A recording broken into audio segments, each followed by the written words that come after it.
Welcome to Healthcare Today. So another question which is routinely asked by patients who is flying from abroad or coming here visiting us in India, the question is that what is the difference in the cost? So I would say there is a drastic difference in the cost.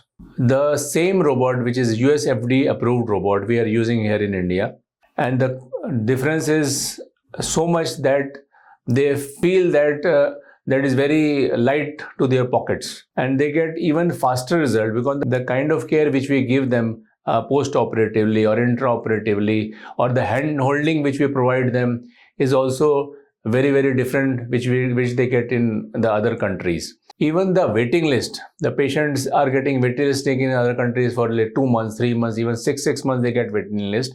But once they consult with us, we give them fast appointments and we look after them in the OPD, and we can do the surgeries within 1-2 days of notice.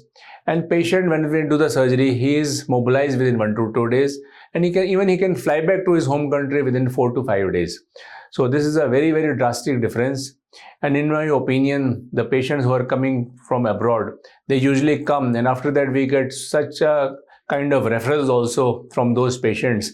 So the kind of services which you are giving them is excellent, and their recovery is also excellent with the help of this robotic joint replacement surgery. So if you want to ask any kind of question, any kind of queries, you can contact us on the number given below. We will get back to you as soon as possible, and we will reply to all your queries. We will solve all your queries, and then we can plan and proceed for this further surgeries. We care about you.